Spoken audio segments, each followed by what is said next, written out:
आज हम चर्चा करेंगे मॉब लिंचिंग का। मॉब लिंचिंग सबसे बीभत्स और निकृष्टतम तरीके का सांगठनिक अपराध है, सुनियोजित अपराध है। यह कोई आकस्मिक अपराध नहीं है। हत्याएं होती हैं, लेकिन वो अगर एकाएक कहीं हो जाए या तेजना में हो जाए, लेकिन ये मॉब लिंचिंग जो है, ये धर्म विशेष को पहचान के या व्यक्ति विशेष को पहचान करके बाकायदे ठंडे दिमाग से सुनियोजित तरीके से ये हत्या की जाती है और बर्बर हत्या की जाती है सबसे ऊपर।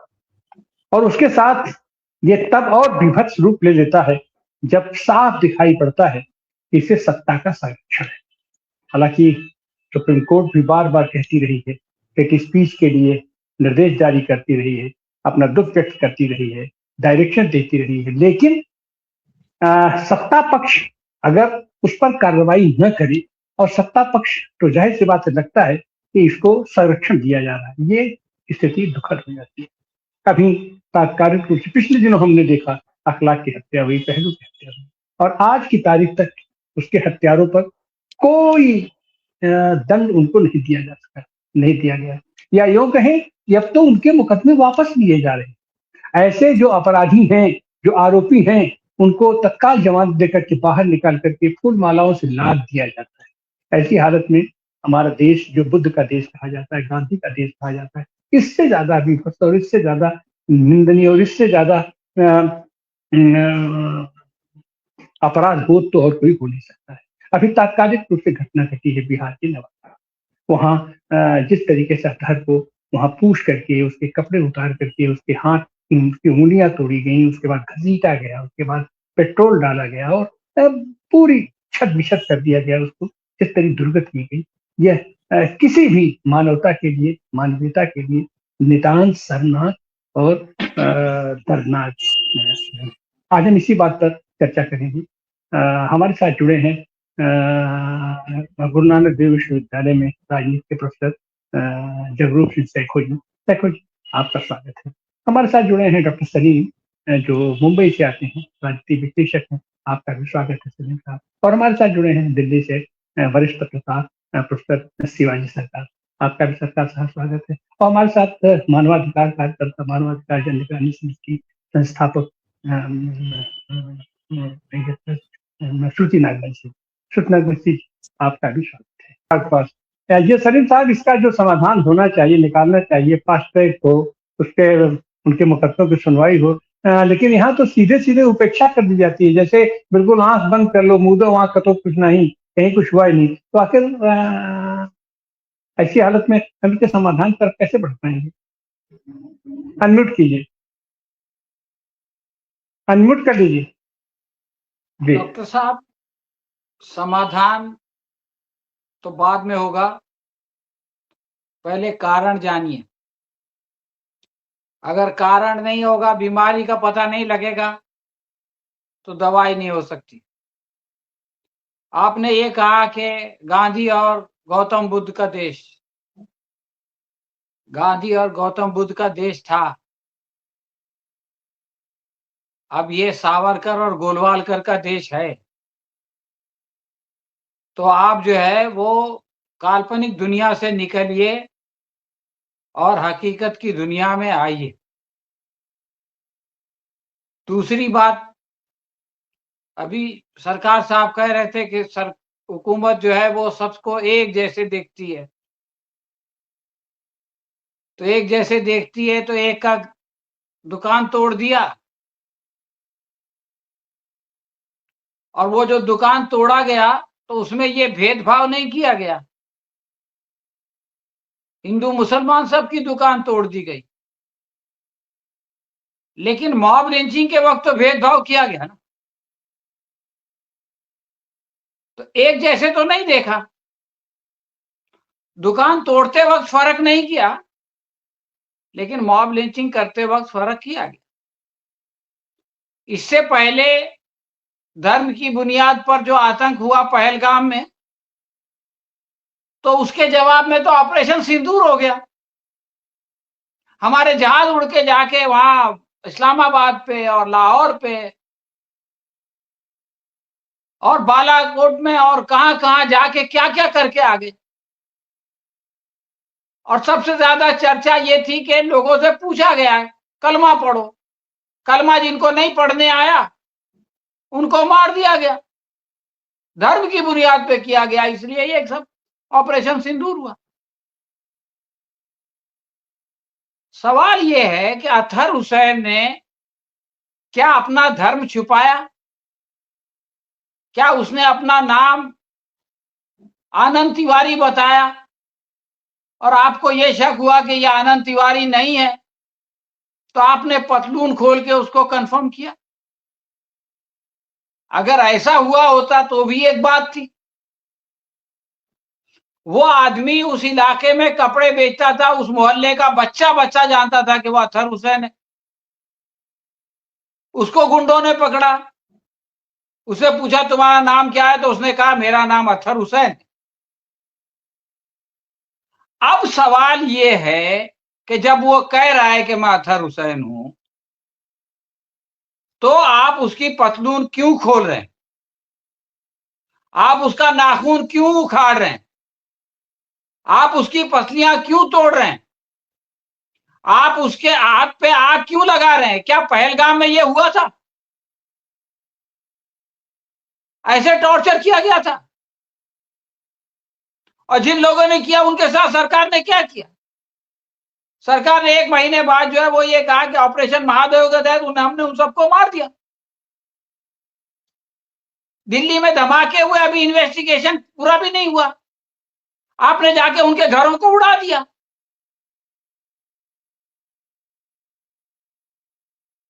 तो सवाल ये है कि आप जो है वो बराबर का सुलूक कर रहे हैं और सरकार मीडिया भी बराबर का सुलूक कर रहा है। पहलगाम के बाद जितना हंगामा हुआ था, क्या उतना हंगामा मेन स्ट्रीम मीडिया में इसके ताल्लुक से हो रहा है? अगर हो रहा होता तो कहते कि भाई सब बराबर है उनकी आंखों में, लेकिन ऐसा नहीं हो रहा है। देखिए 2015 में अखलाक को कत्ल किया गया, उसके घर में गाय का गोश्त था। कौन सा रेफ्रिजरेटर ऐसा है जिसके अंदर एक गाय का गोश्त जमा हो जाएगा? कैसे बाहर वालों को मालूम पड़ेगा? पहली रिपोर्ट में आया नहीं था, दूसरी रिपोर्ट योगी सरकार के बाद आई था तो भी क्या आप उसके घर में घुस के उसको मार दोगे? उनमें से एक को जमानत हुई, उसको एनटीपीसी में नौकरी मिली, वो मर गया तो उसको जो है वो देश के झंडे से लपेट के उसका अंतिम संस्कार हुआ। क्यों हुआ भाई? उसने कौन सा ऐसा काम किया था जिसकी वजह से उसका अंतिम संस्कार जो है वो झंडे से लपेट के किया जाता? उसके बाद बाकी लोगों के लिए सरकार कहती है कि हमारे पास कोई सबूत नहीं है। एक केस है उसके लिए कोई सबूत नहीं है। आजम खान के ऊपर 100 केस है, हर एक के लिए सबूत है। मतलब देखिए, मैं जो बात कहना चाहता हूं वो ये है कि इसकी वजह से पूरी दुनिया में हमारी क्रेडिबिलिटी क्या हो रही है। पहलगाम के बाद जो 50 सांसद गए थे दुनिया के इतने देशों में, क्यों कोई हमारे साथ नहीं खड़ा हुआ? इसलिए कि सब ये वाकयात देखते हैं ना, ये सरकार क्या करती है, कैसा सुलूक करती है। अंधे हैं क्या सब? सारी दुनिया अंधी है? देखिए, यूपी का इलेक्शन जीतने के लिए अखलाक की मॉब लिंचिंग का इस्तेमाल किया गया। मॉब लिंचिंग हुई, अखिलेश की सरकार थी। मॉब लिंचिंग के बाद योगी की सरकार आई और अब योगी को दोबारा बनना है तो उनको माफी दे दी। झारखंड में निशिकांत दुबे जिस कॉन्स्टिट्यूएंसी से आया है उसमें मॉब लिंचिंग हुई थी, मॉब लिंचिंग कराई गई और यादव समाज से कराई गई जो कि एंटी बीजेपी था, और उनसे कहा गया कि जो है वो आपको हम सुरक्षा देंगे, और सुरक्षा देने के नाम पे निशिकांत दुबे पहली मर्तबा जीत के संसद में गया है। तो एक तरफ झारखंड में हो गया, यूपी में हो गया, बीच में बिहार जो है वो इससे सुरक्षित था। वहां पे क्या किया आपने? अभी बता रहे थे डॉक्टर साहब कि आपने जो है वो गृह मंत्रालय ले लिया, और अब आप ये मैसेज दे रहे हैं कि बिहार भी जो है अब यूपी और झारखंड जैसा होगा। आज का झारखंड नहीं, उस वक्त का झारखंड, जबकि वहां बीजेपी की सरकार थी, राज्य सरकार। ये मैसेज आप दे रहे हैं।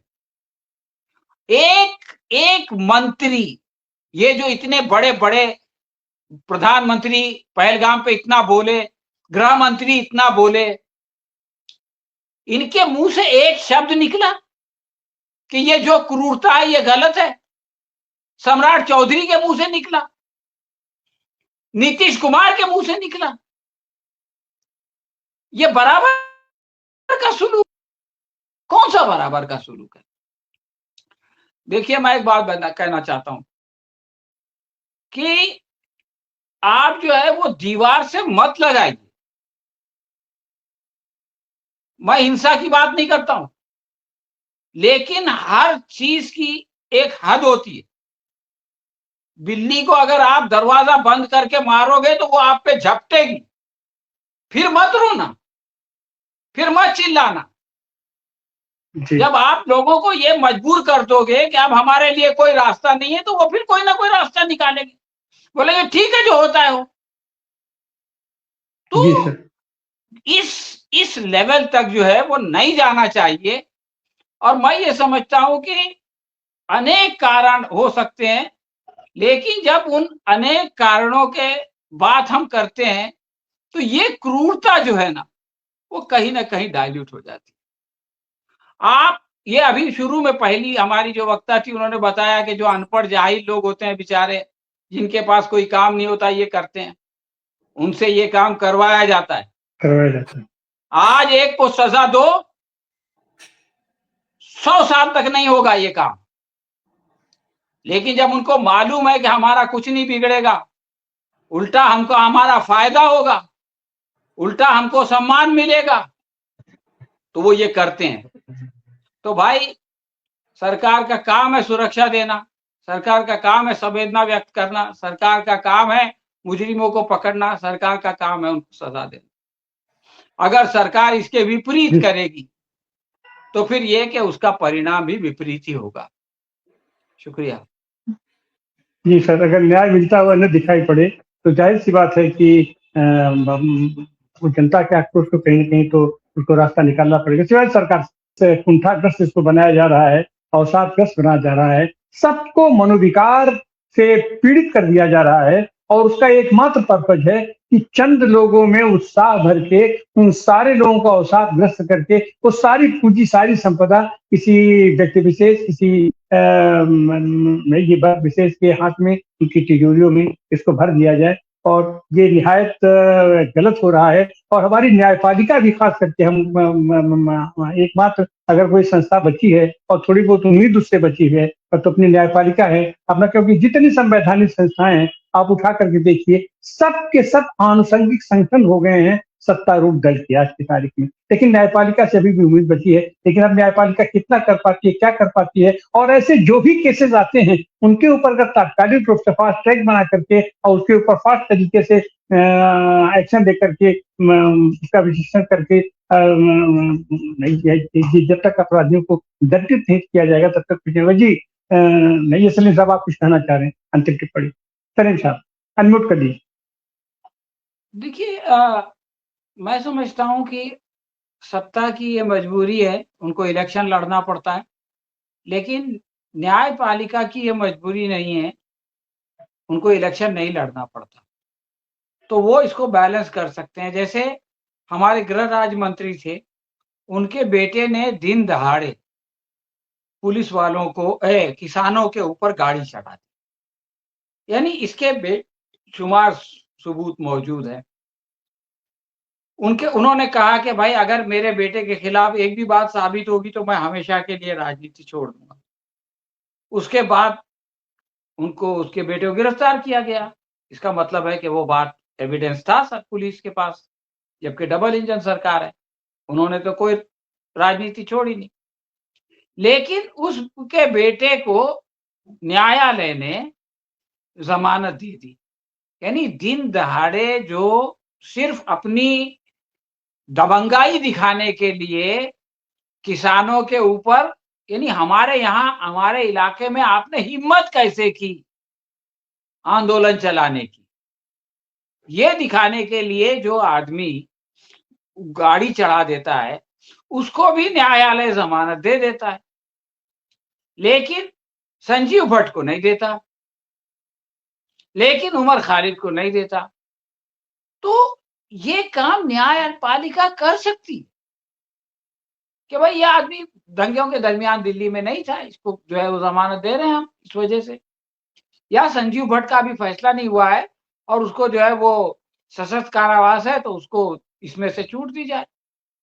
तो मैं ये कह रहा हूं कि अगर 4 पैरों की गाड़ी है और एक पहिया अगर पंचर हो जाए, राजनीति एक पहिया है, और दूसरे पहिए जैसे न्यायपालिका है या एडमिनिस्ट्रेशन है या मीडिया है, ये 3 अगर अपनी जिम्मेदारी अदा करें तो भी गाड़ी चल सकती है, जरा लड़खड़ाते हुए चलेगी।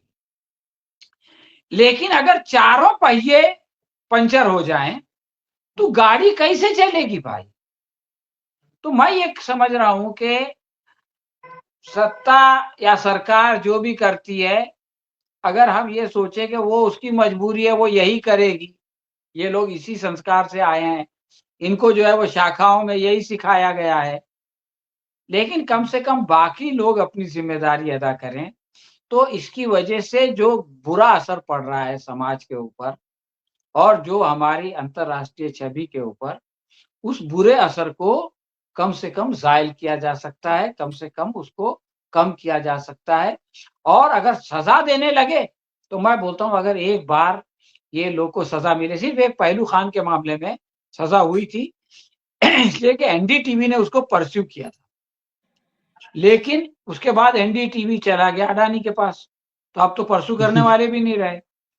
तो अगर न्यायपालिका, मैं ये कहना चाहता हूं कि न्यायपालिका अगर जो है कुछ लोगों को सजा दे दे जी मॉब लिंचिंग के लिए, तो सरकार का लोगों को ये लगेगा कि ये सरकार हमको संरक्षण नहीं दे सकती, इसलिए हमको ये काम नहीं करना चाहिए।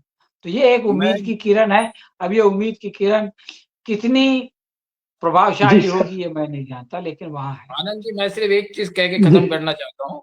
श्रुति जी ने कहा, अभी जो सलीम साहब ने कहा, इन सब का जो है एक रास्ता ही बचा है कि हमें एक पूरा कैंपेन करने की जरूरत है कि कौन जन विरोधी आजकल है और वो धर्म नहीं देखता है, अपने फायदे के लिए वो किसी को भी मरवा सकता है। ये कैंपेन करने की जरूरत है और उसके लिए उनके पीछे जो लोग हैं उनको भी सामने लाने की जरूरत है, जहां से ये सारी चीजों की शुरुआत हो रही है। ये जब तक आप करेंगे, राजनीति के तो राजनीति जवाब यही है कि हम जिन लोगों का ये शोषण कर रहे हैं उनको ये बताएं कि देखो ये आपका शोषण कर रहे हैं, लेकिन अपने शोषण को किसी और चीज से छुपा रहे हैं। तो अगर वो इनको पहचान लेगा और इनका साथ छोड़ देगा तो इनकी लुटिया डूब जाएगी। राजनीति के हिसाब से यही जो है वो कार्य प्रणाली, यही स्ट्रैटेजी बीजेपी को हराने के काम आ सकती है। मैं इस लिहाज से प्रोफेसर सरकार साहब से 100% सहमत। जी सर, जाहिर सी बात है, जनतंत्र में तो अंतिम शक्ति तो संप्रभु जनता के पास है, और ये कहा जाता है कि जनता तो इनको चुन करके भेज दे रही है, तो मतलब जनता ही चाहती है, लेकिन जो चीजें निकल करके सामने आई हैं यह तो सब मैनेज डेमोक्रेसी हो गया है। जनता इनको नहीं चुन रही है, जनता से जबरदस्ती चुनवा लिया जा रहा है। ये जनतंत्र की सारी चीजें ताक पर रख दी जा रही हैं, सारी चुनाव प्रणाली उठा करके इस तरीके की चीज है, और जितनी भी संवैधानिक संस्थाएं हैं सबके ऊपर सबको ये लोग अपने वो जनसंगठन बनाते चले जा रहे हैं। ऐसी हालत में भी अंतिम तो समाधान जनता के ही पास है, और जनता को ही निकालना पड़ेगा कि आखिर उसके द्वारा जबरदस्ती चुनवा लेने वाली सरकार से भी कैसे निपटे। यह काम भी शायद जनता को करना पड़ेगा। आप सारे लोगों का बहुत बहुत धन्यवाद, बहुत बहुत आभार। आप लोग जुड़े, श्रुति राघवंशी जी, ये शिवाजी सरकार साहब, सलीम साहब और जगरूप सिंह सैखो जी। कल हम फिर एक